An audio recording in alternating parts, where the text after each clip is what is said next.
I love that pump up music. I don't know if Tom Fornelli here as a hashtag believer or Bud Elliott here heard that as well, but or if you tuning in live, we see you right now.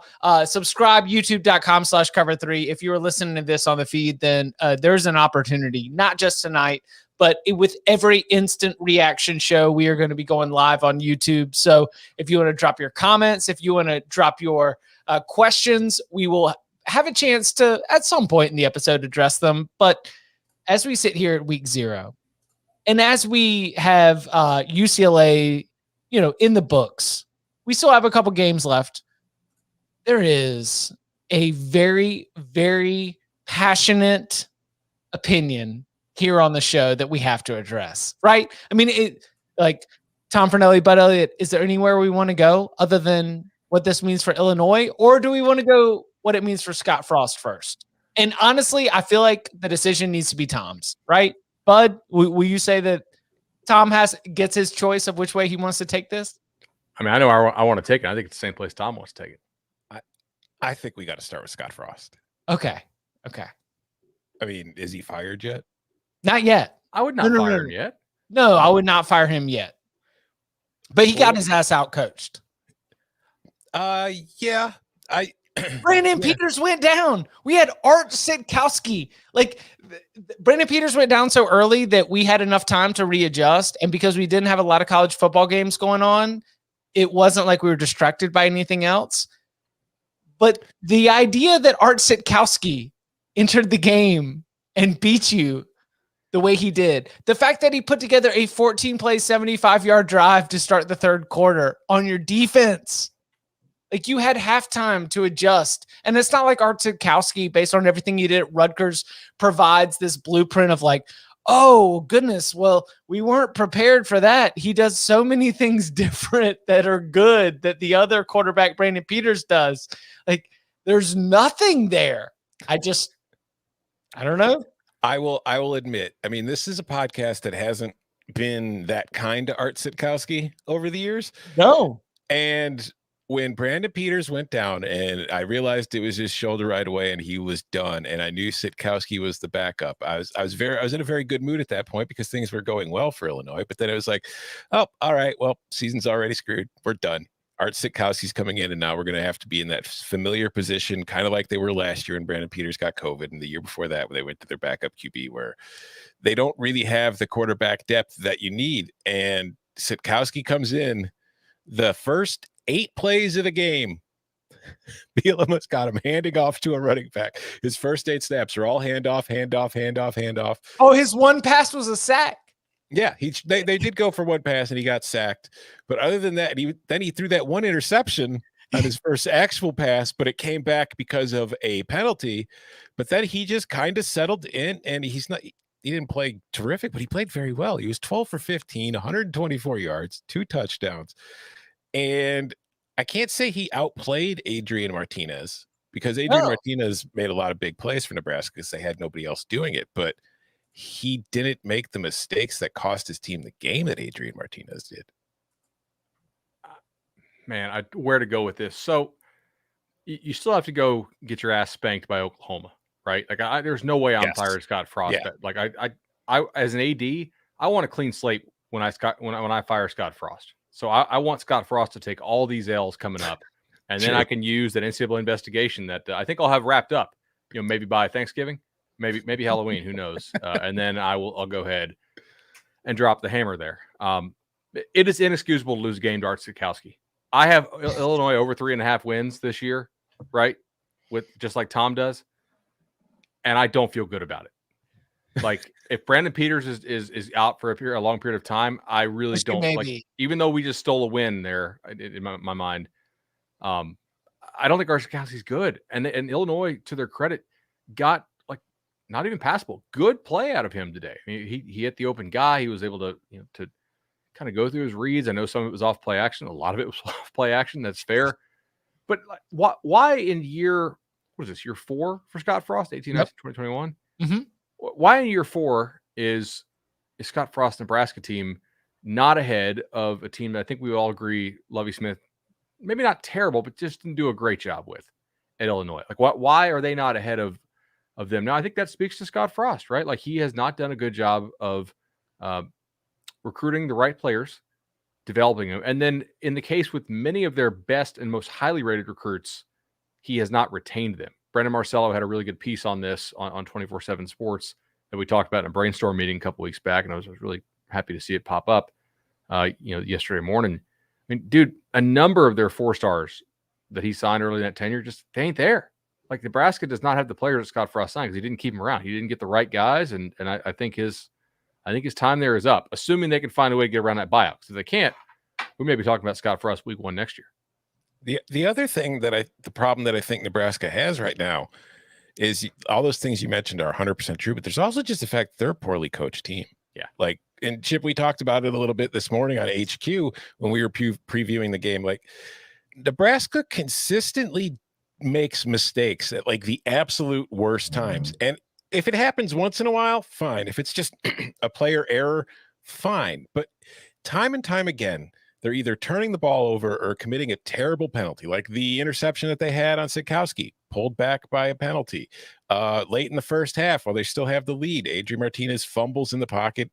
Illinois scoops and scores in the very final minute of the half. And then, as you mentioned, they go into halftime. They have the chance to adjust. They come out in the second half and immediately give up a very long touchdown drive to the Illini that pretty much, I mean, Nebraska comes back. That was the game. That was it.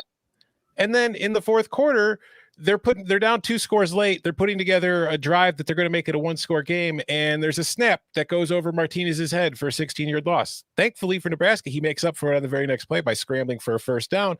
But then you're under 4 minutes in the fourth quarter, down 2 scores, and they're taking like half the play clock to run each play. Like, they're sitting there doing the thing where it's like, oh, got to check the sideline for the signals. Like, you should be in a hurry up. What the hell are you doing? You're down 2 scores. And I mean, it's a consistent thing that there's really, you look for the reason to be optimistic. Like, you look for a silver lining if you're a Nebraska fan and say, okay, well, that's the one thing that we have that at least gives me reason to think that this is going to get better. What is that? Nothing. Let me know in the comment section if you find it, because I don't see it. No, yeah, absolutely nothing. And that's where I go back to the idea that this Nebraska team doesn't look good. That Scott Frost in 3 years has not had a bowl team, and that the team that I just saw play in Champaign does not look like a bowl team. It looks like a team that's going to go 4-8.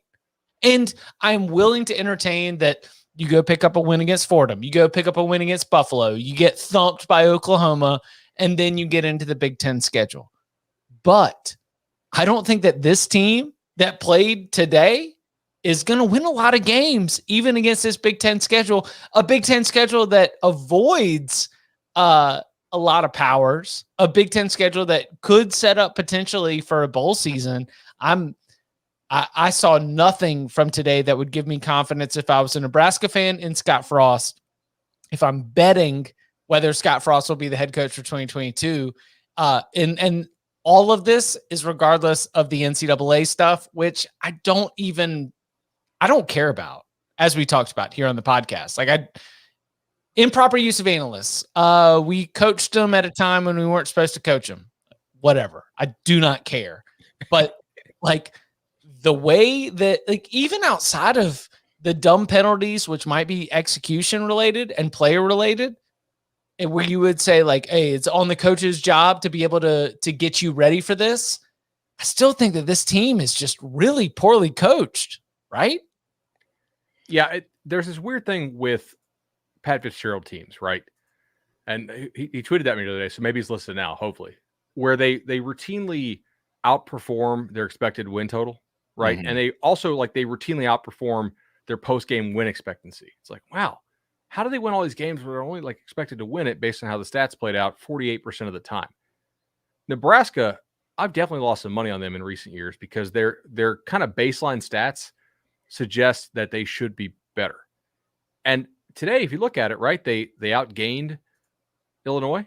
The box score tells a totally different story than they also they outgained them on a per play basis as well, right? Mm-hmm. So it's not just obviously Illinois lost a possession because of the the defensive touchdown, But man, like they're not consistent on a down-to-down basis really at all. Martinez had a 75-yard run, which is great.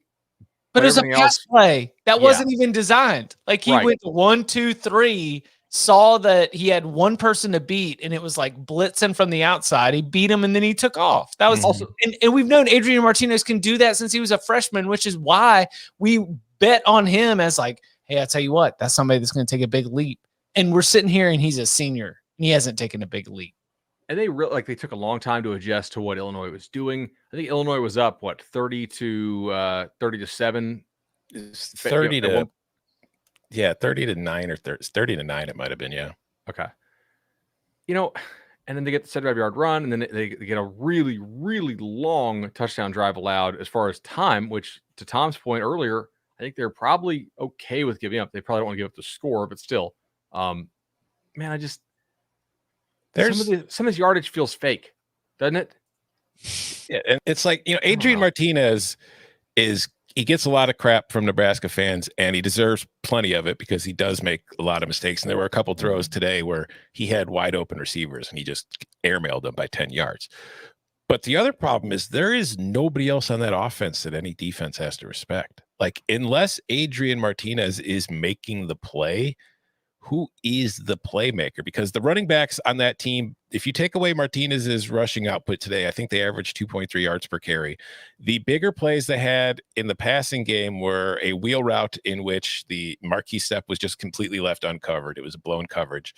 It's like, unless Illinois was blowing a coverage or Nebraska was running a bunch of pick routes to kill the umpire, which nobody on Nebraska could get open.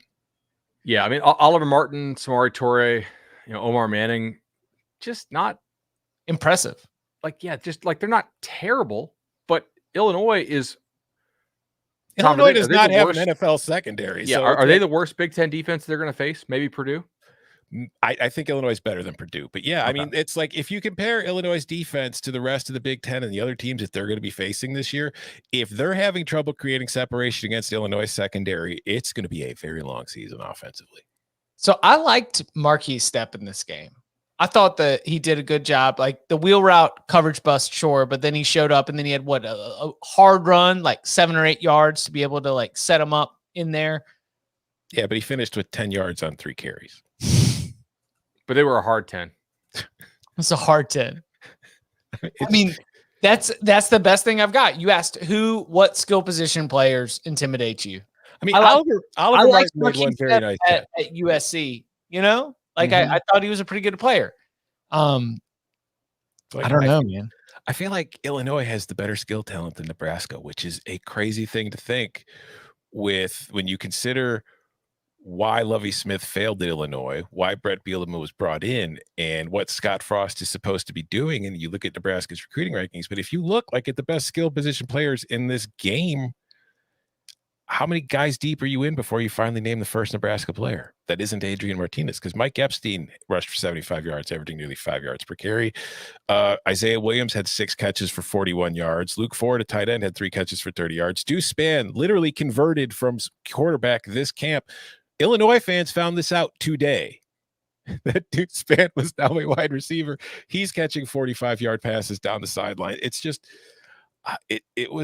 it's a terrible look for Nebraska, and it was a very good game for Illinois. But even so, it's like, I'm super thrilled Illinois got that win. But like you said, Bud, I am not all of a sudden super confident that this is an Illinois team that's going like 6-6 and going bowling. Like I'm very nervous about UTSA next week. Well, let's dive into that. Okay, so where,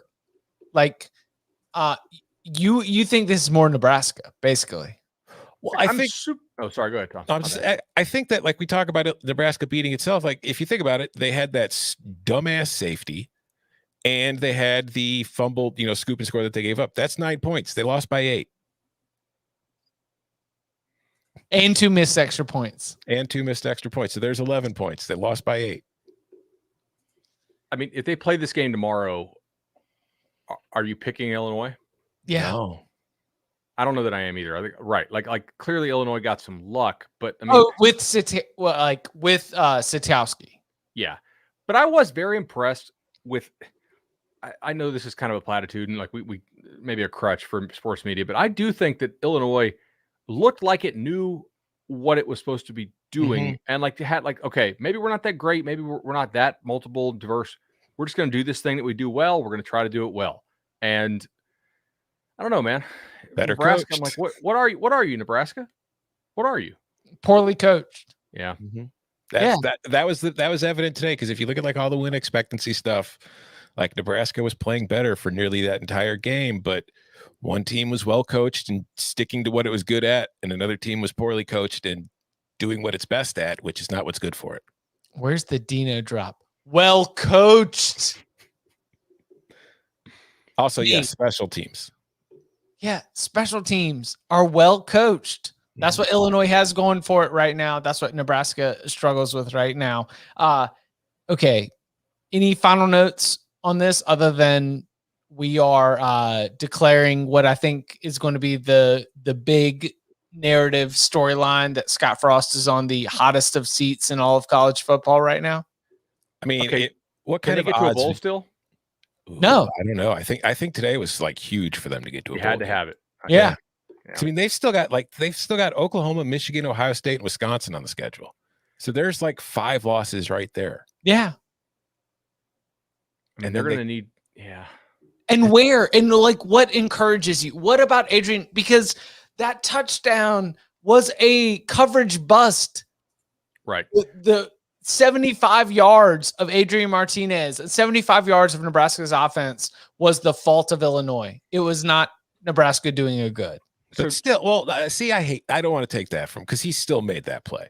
He still recognized it and made that play. And at the college level, your opponents are going to make mistakes. You have to capitalize on them. So I have to give him credit for that. Hey, listen, and we're going to get to this. It's been fantastic to see bad quarterback play, because it's really reminded me that everything that I imagined that college football can be during this time is not true, because bad quarterback play is prevalent at all levels of football. And it has definitely been on display today. You know, one thing I want to point out here is we talked about the post-game win expectancy number, and we talked about, hey, Illinois was fortunate with turnovers and special teams play. And I am absolutely a believer that turnovers are mostly luck, right? Mostly, not all, mostly luck. And that special teams plays are largely unrepeatable. You know, like if you have Devin Hester, okay, we'll chat. But other than that, there's a boatload of luck. That's why teams, Rutgers, who really might have had a crazy record, one year because of turnovers and ridiculous special team stuff, it may not be repeatable year to year or game to game. But I guarantee you, when Bill Connolly comes out, and shout out to Bill for coming on the Cover 3 mailbag, little short segment we did on the YouTube channel. Check us out there, like and subscribe, hit those notifications on if you want to learn more about havoc rate. I guarantee you, when Bill comes out with that post-game win expectancy number here, it's not going to be Nebraska 90%, right? They only outgained them by 50 yards, per play, 5.3 to 4.9. That's not even a 10% per play edge. Like on a down-to-down basis, it is not as if Nebraska was way better and just had bad luck here. I think the scary thing is they kind of played Illinois similarly on a down-to-down basis and lost. Like, I'd forgive them a little bit if they just totally went out there and were clearly more better and just had turnovers like crazy. Since you mentioned Rutgers, here's a little fact. And maybe it's part of the reason why I wouldn't mind the Big Ten adding Kansas. Last 12 Big Ten wins for Illinois, 6 of them have been against Rutgers or Nebraska. Wow. Not good company to be in, Nebraska. It's embarrassing for Rutgers. I mean, yeah. Well, all right, let us stand. So Jared asked a question, Chip. Is it safe to say Frost shouldn't have left UCF? No, definitely leave UCF. Dude got generational money. He's rich. I think he has to split it now, but like still, like he got a boatload of money. So no, definitely take the check. The thing is, with Trev Alberts as the new athletic director, I still think that Nebraska could go 6-6, look awful, and Scott Frost keeps his job. You think? Okay. Well, yeah, I think that bowl is just like such a because he hasn't done it yet. It therefore represents a step forward. But like all he has to do is get to a bowl game.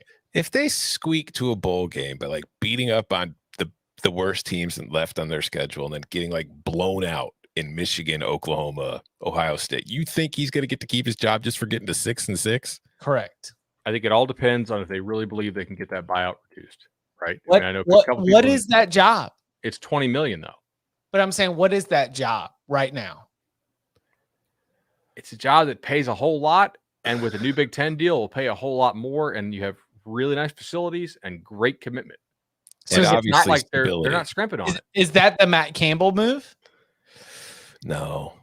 Well, sure. I think so. Look at us at August 28th talking about Matt Campbell. Iowa State fans came in here ready to mock Nebraska, and they're like, what? What the hell is this? What I signed up for. I mean, stop trying to give our coach away. I only have them favored, like clearly favored in 4 more games, by the way. Let's see. Buffalo. Fordham. Or, excuse me. Yes. Northwestern. Yeah. And Michigan State. Yes. I knew it. All right, good. And that's it. Purdue, excuse me.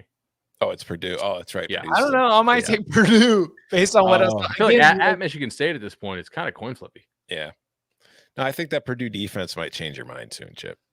Now, maybe. I mean, I will go back to what I saw today and say that I don't think that team is a team that's going to win more football games than it's going to lose. Fair? No argument here on that. Yeah. All right. UCLA, I feel like we've got some balance here because on one side, they just took care of business. Like Bud's stack was crushing. He was like, I don't trust Chip Kelly in the non-conference. I think they might pack it in with LSU on deck, but I still think that this UCLA team's going to get out there and get after it. And they did. So we got the first quarter cash. We got the first half cash. We got the team total over first half cash. All of it, bang, bang, bang. If you listen to Locks and podcast, the 3-way soccer style money line cash. Yeah. Wait, because it was, what was the 3-way soccer style money line? Remember, you could take UCLA, Hawaii, or draw in the first half. So I had minus 210. Winners. Then they pack it in, but I don't think that the game comes without some concern. I mean, at least for those of us that are trying to adjust our own ratings for this team, for those of us that are trying to project moving forward with LSU on deck, I don't think Torian Thompson-Robinson was great. I think that you're excited about the offensive line, you're excited about the run game, but you still have some concerns with what the passing attack can be. I don't have any real way to grade UCLA's defense because I don't have a high rating for Hawaii's offense. So I'm curious to hear what, if at all, y'all took away and sort of adjusted in terms of what we saw from UCLA against Hawaii. Well, it did play out pretty much like I thought it'd play out, which I'm not trying to pat myself on the back here. I'm just like, this is kind of how I thought it would work, right? We knew that UCLA really felt good on both lines of scrimmage. I think it had 10 rushing plays of 10+ yards in the first half alone. They were just blowing up Hawaii's defensive line, and offensively they were not allowing a whole lot of penetration. And they were also like not super creative on offense, right? They kind of just ran their base zone stuff and were pretty effective with it. I agree with you though. I thought that I really was like, I'm excited about UCLA against LSU next week. Now, probably not so much. I think we'll see some overreaction here to this line potentially. The one thing is, like, did the tight ends look good? Yeah. Did UCLA's defensive line look like they've been talking it up all offseason? Yeah. I mean, I don't even think the tackles for loss numbers, really maybe tell the whole story. I was watching that game because I figured you two would be watching Illinois and Nebraska more. We were. I mean, they had 7 tackles for loss and 2 sacks. Mm-hmm. That does not tell the story. I mean, they really got after him every single play. They batted down, I think, 3 different passes there. It was just, the quarterback was constantly under pressure, and they were always hitting the running back behind the line of scrimmage. And that, I think we can confidently say that UCLA is going to be a pretty damn good football team this year because they're going to win the lines of scrimmage more often than not, I believe. And I do trust Chip Kelly to scheme guys open. If Dorian Thompson-Robinson can hit them, that's a little bit different story. On the first drive, I was quite annoyed because he had a wide open guy in the end zone and just missed him. But Hawaii was really not able to exploit anything on these guys. The big issue was UCLA did not hit the explosive play through the air. 10 of 20 for $130. Not great there, but they also rushed for 254, and they kind of did shut it down. 10 minutes left in the third quarter? Yeah, they took their foot off the gas. I mean, it kind of reminded, like you said, I was more closely focused on the Illinois-Nebraska game, but when I was watching this game, the two things that I saw were it seemed like every time I looked up, there were UCLA defenders celebrating in Hawaii's backfield, or Zach Charbonnet was pulling off a big run. And just from what I saw from the offense, because DTR did not play that well from anything I saw, but it did kind of give me the LaMichael James, Kenyon Barner, Oregon offense kind of vibe to it. Just the way that they were able to run the ball and pretty much get anything that they wanted whenever they decided to run the ball. And as we've seen with Chip throughout his career, if something's working, he's never going to feel the need to deviate from it. And that's exactly what was happening with this Hawaii defense today. He knew he would be able to name his score just handing the ball off. So that's pretty much what they did. And then in the second half, it was like, all right, let's finish this thing up. These dudes are big and they've played together. You can really tell they're on the same page, that they're in sync. If you come in there and you're LSU next week and you're not in sync, you could get run. Now, I'm not saying LSU is going to get run, because I think they probably will be somewhat in sync, and they were playing bully ball up front too, and they weren't tricking people. It was just it almost reminded me a little bit when you combine the big offensive line and the tempo. Do y'all remember 08 Oklahoma, the Bradford team that Tebow beat with Major Wright and those dudes? It was almost like that. It was like, we're going to go fast, but we're also really, really big. We're just going to push you around and then get up and kind of push you around again. I think that's a pretty good team, man. I'm sitting on that 10-1 ticket in the South, and I feel good. Also, early in the year, if the game gets out really, really crazy, the algorithms in live betting do not necessarily catch up. They're dealing numbers like 78.5, 77.5, 76.5, 75.5. Go under. Teams do not leave their starters in as long as the computer thinks they do. So how did you make multiple live plays today? Yeah. Okay. Love it. I bet it until it said your limit on this game is max, and then I switched accounts. I did live bet the under on UCLA. No doubt. Yeah, you have to. This is almost like, do you remember the Ole Miss LSU game when LSU won the title? They were dealing like Ole Miss plus, I think, 64 at one point. I'm pretty sure LSU is not going to leave Joe Burrow in long enough. No, I was in the process of working on my takeaway story for the Illini Nebraska game when UCLA scored its 24th point of the first quarter. And I was like, all right, what's the live total at here? So I stopped writing, went over, placed a quick little live bet on the under, and went back to finishing my story. Question from Jared: is the best thing for Nebraska to do to go to a triple option? Yes. I mean, I would love to see him do that. Just for my own amusement, yes. We need more option football. Adrian Martinez has not proven to be a legitimate downfield passer, but at the same time, I must admit that the wide receivers have not proven to be talented enough to get any kind of separation. I do wonder if part of his overthrow issues are he feels like the only way he can complete the pass is to lead his guys forward and out of the coverage. And hope, like the one play that Oliver Martin made, which was a deep pass in which he didn't really burn the guy covering him, but he got behind him and he was just able to make a really good over-the-shoulder catch as Martinez led him with the throw. So I wonder if that's part of, even if it's subconscious, what happens with Martinez, because he overthrows guys a lot. Can I ask you guys, why can Nebraska not be Iowa or Wisconsin? I think that's a more reasonable question. I do not believe they can get back to what they used to be. But why can't they be, with the right coaching hire, the best team in the West? I think they can be. We talked about it. I was talking about it with Coca a little bit before the show started and we went live. I think that part of the problem and part of the reason I was happy when Illinois switched to the Bret Bielema hire and what he was bringing offensively is I just have serious doubts whether that kind of offense that Nebraska wants to run is effective in the Big Ten West, with just the way you're able to recruit in the area and what you're going against. Because we've seen Jeff Brom try to bring a version of it to Purdue, which was successful at the beginning, but has since proven to be really difficult for them to find success with. Scott Frost is having problems with it at Nebraska. Lovie Smith, when he had Rod Smith running Rich Rod's offense at Illinois, they had trouble with it. hell, we go back to Rich Rod at Michigan. He had trouble with it. It's like, unless you're Ohio State and you have the kind of talent that allows you to run anything that you want, it's not going to matter. I think in the Big Ten West, you need to be a little more physical and winning in the trenches. And I just don't think that's what this Nebraska program is doing. So if they do move on from Frost, I would try to bring somebody in who could play that style of football, or who is at least willing to. So the 14-play, 75-yard, 8-minute drive to start the second half is just a boing for anybody who's looking for that, right? Mm-hmm. Embrace it.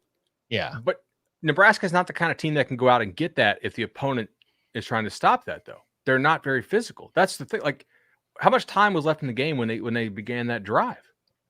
Let's find this here. Wait, which drive? The 19-play, 76-yard touchdown drive. There was 9 minutes left, and it took 6:42. It took 6 something. Yeah, I guarantee you, because Illinois is up 14 points at that point at the time. Mm-hmm. Like, they're not trying to let them score, but they're definitely trying to prevent them from having an explosive play there. Because then they figure if they do score, they're going to have a 2-for-1 down the stretch. And Nebraska was just super happy to watch that play clock run. I mean, my note was that Bielema loves the middle eight. I mean, we have talked about this on the Cover 3 podcast. This is like, I texted with Barton about it too. Like, the middle eight is the most cheesy thing that any coach will talk about. But damn, there's a lot of statistics that say that winning the middle eight is a very, very good thing for football. And you go and you look at the way that Illinois played in the last 4 minutes, and it would have been the first 4 minutes of the third quarter in addition to the last 4 minutes of the second quarter. But guess what? That drive took up 8 GD minutes. 14 plays, 75 yards, 8 minutes right at the start of the half. Like, when you give the ball back in college football and the other offense hasn't seen it for that long, that's how you run away with the game. That's how you take control of the game, run away and hide. And like, I just thought in that moment, that's when I'm looking at my notepad right now. Like, I was like, Frost got outcoached. And the note was made at the end of that drive because I just realized, I said, you know what? Bret Bielema, guess what? Somebody who's got Big Ten championships might be a good coach. And Bret Bielema certainly proved that, at least if you believe in the middle eight. Yeah, no, we're going back to it. It was a very impressive performance from, I think, Illinois. We'll just say it. Bielema outcoached Frost by a lot. No. Let's say it again. Bret Bielema outcoached Scott Frost by in a lot. Week 0 game by a lot. I agree. A lot. And also, since you're in Raleigh, Chip, shout out to Calvin Hart for transferring to Illinois from North Carolina State and immediately looking like the best player on the Illini defense before he pulled up. CJ or Calvin? Calvin Hart Jr. I call him CJ. You know, I've called him that since birth, but you know, I don't know what he goes by. And is he healthy? Right? He got hurt. He pulled up something. I don't know if it was a muscle thing or what. It might have just been cramps, but I don't know. It was about 100 degrees. I mean, who's used to 100 degrees in Champaign? I wonder how the umpires are. We mentioned it earlier. Talked about this. 2 umpires went out with injuries because Nebraska, like we mentioned, they have nobody that can get open. So they have to run a whole lot of crossing and pick routes. And Illinois was playing a lot of man defense, which led to like linebackers and safeties flying across the middle of the field, trying to keep their eye on the guy they're covering and not noticing the umpire standing right to them that they were about to run over. I know the first umpire got hit, left the game. His replacement came in. He got hit, had to leave the game for a bit. I think he came back in, but it's a rough day out there for everybody. It's week 0 for all involved. So I think that's going to continue because we've been talking about the rub routes, and that's been a little bit of one of those like very inside baseball contentious discussions on whether or not it's pass interference, offensive pass interference, defensive pass interference. I think that running because what is it, guys? Mesh. Right? Yeah. And it always mesh. Mesh is going to crush some umpires in the 2021 season. That is my bold prediction. My boldest prediction based on everything that I saw from week 0 in college football, and it is 7:55. We still have 2 games left to play tonight. But my boldest prediction is that umpires are about to get a lot of like like left and Wearing right helmets. shoulder pads getting crushed in these games as everyone's trying to run mesh routes.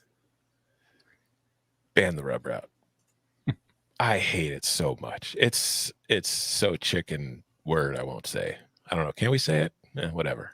I mean, we're live. If so we can't, Coca needs to tell me. I say it 2-3 times a show. All I can do is like you have to give me the heads up, and then maybe I can bleep you out with like a. How many games are gonna win this fall? Not 6 if you're in Nebraska. All right. Speaking of teams that aren't going to win 6 games, UConn did not score a single point in a 45-0 loss to Fresno. So my lock was not accurate.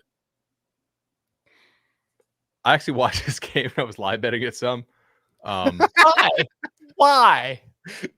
I think the best opportunity to bet is the first month of the year, right? Like before everybody realizes what's going on. If you're watching it and you feel good about what you're watching, like you're getting value, trying to pay for that baby moon, Chip. I hear you. I hear you. I hear you. I hear you. I'm just saying, like. All right. I watched too much of this game. Okay. Yeah. I was really Coca, nice. If you guys are watching on YouTube, you really should. That's pretty good. UConn loses first game since 2019. So early on, I was frustrated because I had over 24.5 first half points for Fresno, and UConn was an open field tackling machine. And I was like, you got to be kidding me! Like these Fresno kids can't juke UConn's defenders, and they're like, I thought Fresno's offense looked good. They would get a guy open, and then UConn would shoestring him. And the first couple tries, they didn't do a damn thing. Now, UConn's offense didn't do a damn thing all game. And I was listening to the broadcasters, and they were talking, and they said, well, by the way, we should note, UConn has several key defensive linemen out for this game, and they only dressed 8 guys. By the way, we had another stoppage because the fan had to leave on a stretcher because it's 120 degrees on the field here in Fresno, California. I'm like, I don't know, because Fresno wants to play like warp speed, and UConn only dressed 8 defensive linemen who probably aren't all that good anyway. And it's 120 degrees. And then in the second half, and really kind of the second quarter, after a nice fumble 6, you had some explosive plays for Fresno. They had, passes of 37, 17, 61, 86, 22. That'll put some points there on the board. Man, UConn's offense, I'm really not sure what they're trying to do. Defensively, I don't think they're that terrible. They're kind of physical, but in the back end, Fresno was able to find some guys who really can't run. And eventually Fresno's quarterback had a lot of time to operate. The concerning thing here I have, and you guys got to remember this if you're somebody who wants to bet on Sunday for tomorrow, next weekend's game, is that Jake Haener went down after a fourth down run, the quarterback for Fresno. He was having a nice game. He was 20 of 26 for 331, 3 tutties and a pick through a half and 1 drive in the third. And guys, he didn't come back in the game. So I didn't catch if they said on the broadcast. Maybe the comment section will tell us exactly what it was if Fresno disclosed it. But the backup was not very good, right? I mean, 51 yards on 13 throws and a pick. That ain't great. Fresno has some playmakers. If Haener's back, they will score a lot of points this year. I really like they can run. Here's a hypothetical for you guys. All right, we're at it's the Bob Diaco Bowl at MetLife Stadium in East Rutherford, New Jersey, between UConn and Nebraska. Neutral field. What's the point spread for Nebraska? Oh, yes. Wait, run this by me one more time. It's Nebraska and UConn at a neutral field. How much do you favor Nebraska over UConn?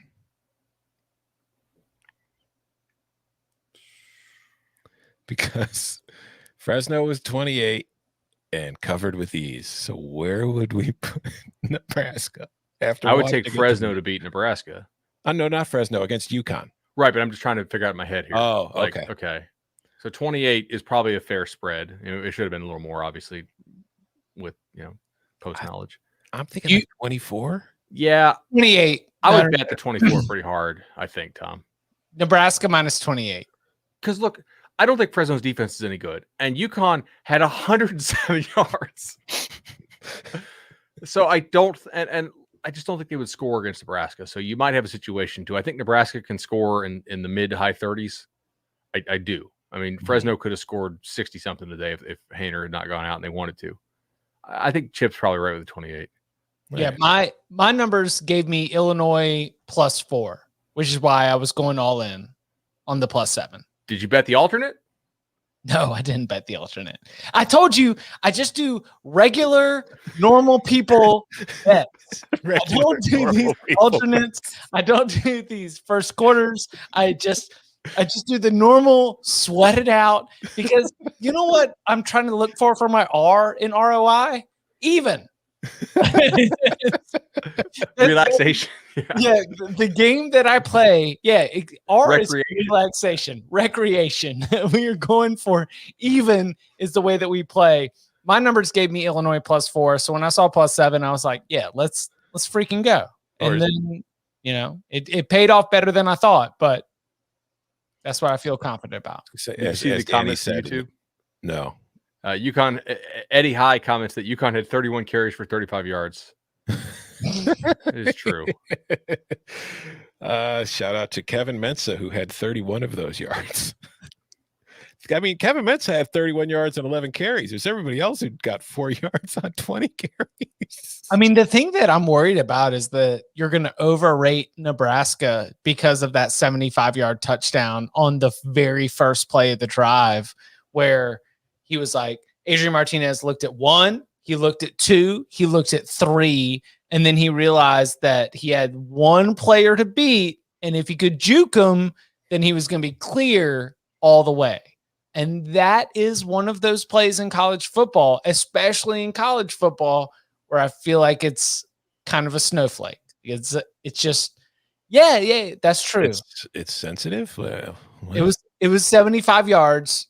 All of those 75 yards count as much as the 19 yards that you took in sacks. I don't know if it was 19 yards that you took in sacks. And we can talk about, rushing yards, sacks, all those things. But still, it felt like an anomaly compared to the down-to-down performance of Nebraska's offense and Adrian Martinez throughout the rest of the game.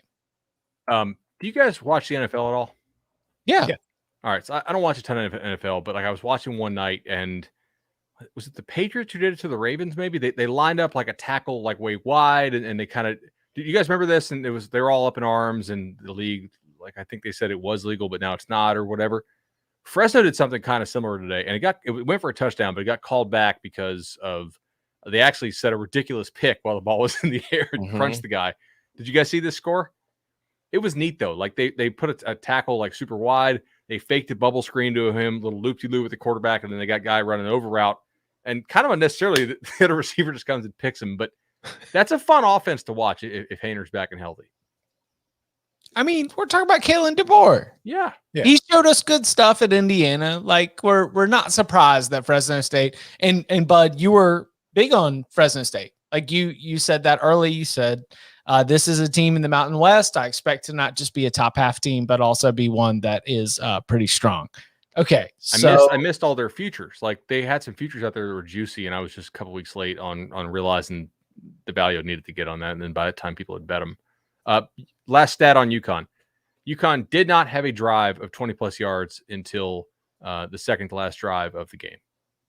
Oh God!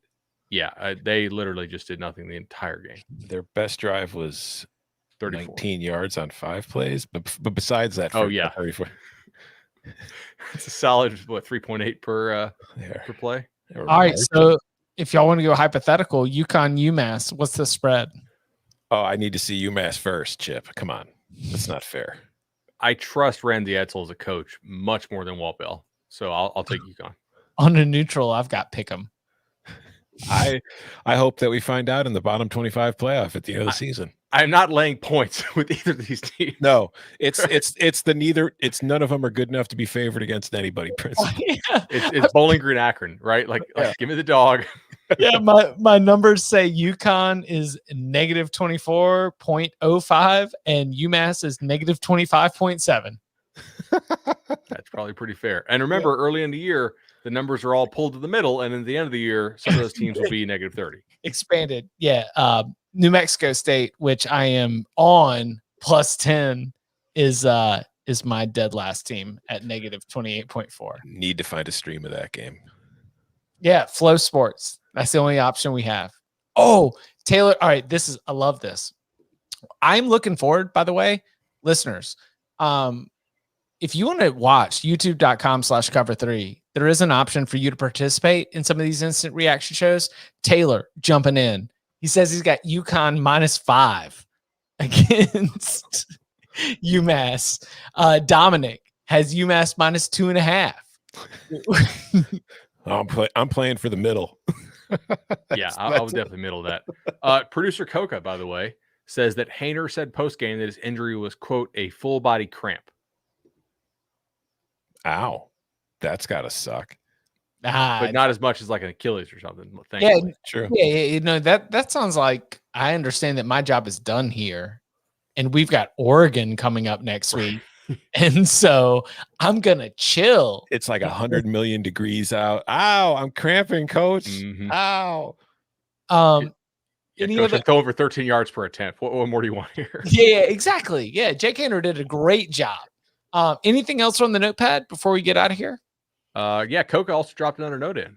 LSU football is relocating to Houston due to the Hurricane Ida and will stay there until flying to Los Angeles on Thursday for the season opener at UCLA.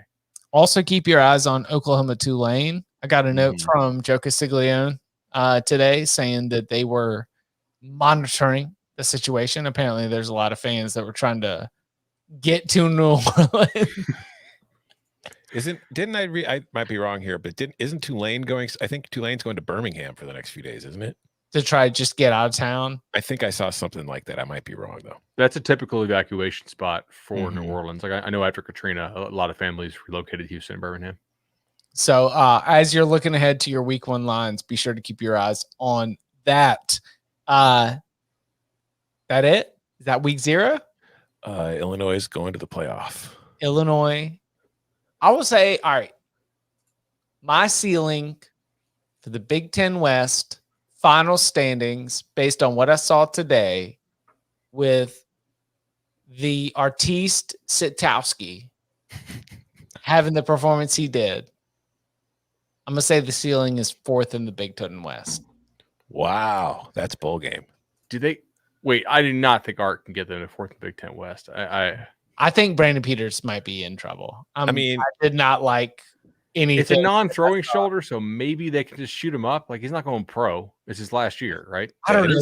I have a feeling Brandon Peters is going to, especially after the way Sitkowski played today, I have a feeling Peters is going to do everything he can to make sure he can play right away. Okay, but he was a 6th-year player who had the Gatorade towel over his head, riding into the tunnel. Like, it did not look good.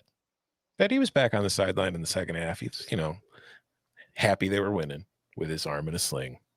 So, Tom, we bought Illinois over 3.5 at minus $1.20. What is fair market value for that now? Minus 210? Probably, yeah. I mean, I if they win next week, I think we could probably cash it. You know what I mean? Like, because they're going to be that Virginia road game is going to be difficult. But I think that if they get 2 wins out of their non-con, I think they could pick up 2 wins in the rest of the. Math in my head. If they pick up 2 wins in their non-con against Charlotte, I think is the other one, and UTSA.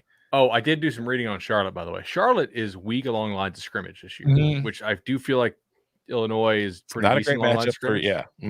No, they're overvalued because we all love Will Healy. We all respect him as a head coach, and we all think that he is going to be a rising star in the industry, but the personnel does not match the hype. Illinois is going 12-0. I've redone the math in the simulations. So you've done the Chipolytics. Yeah, the Chipolytics. When is the next Cover 3 instant reaction? Next week. That's when it's going to be. Let's see. What else do we have? UTEP over tonight? No. I locked up the New Mexico State under, so I feel like that would be kind of a really difficult needle to thread. Wait, you're not going to trade your under 60 for over 59.5? No.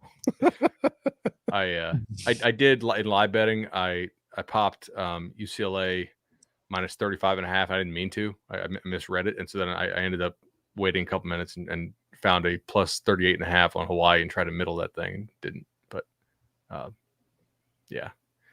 Let me see here. Are you guys watching the Alcorn State game? Not at the moment, but I hope to.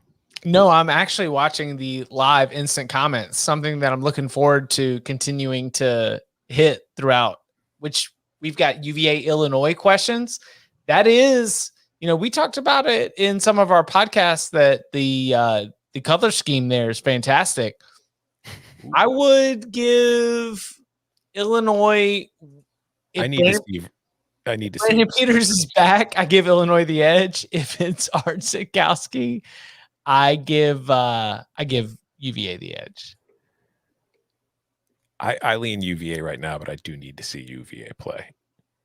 Yeah, UVA run defense, looking at my spring gleaning sheet, was one of the questions I have for him coming into this year, and I do think Illinois can run the ball fairly well, especially the left side. I mean, they were moving dudes. But Bronco Mendenhall is a very good defensive coach, and I don't think that he's going to be like, I don't know. Got to fear Art Sitkowski. If I'm him, I want to see it again. Most likely. I'm going to try to load up against the run. Yeah, because that is the entire game plan. We're going to give it to the accountant, Mike Epstein. He's going to get it done, and then we're going to be good. Get 5 yards of carry, be set. We are all going to feel so dumb when Art Sitkowski wins Big Ten Player of the Year. Yeah, that would be impressive. That would be shocking. I do like the comment from Taylor Smith. Hunter Johnson versus Art Sitkowski will be must-see TV. Oh, my God. That's there's a term I want to use. I'm not going to use it. All right. Setting the over-under at 36. If you give me 36, then I'm taking the under. What term do you want to use? I'll go ahead and bleep it for you. The games are going to win this fall. I'll put it in a private chat. I'm not sure. Is that allowed to say? Yeah. I think I'm using that right. Okay. Yeah. That's a snuff film. Yeah. And thank you to Andrew. We're going to try to continue this every single Saturday night. You can follow him on Twitter 24 hours a day, 7 days a week at Tom Fornelli. You can follow him on Twitter 24/7 at Bud Elliott 3. You can follow me at Chip_Patterson. Gentlemen, week 0, just getting us started. Thank you very much. Thank you. Thank y'all.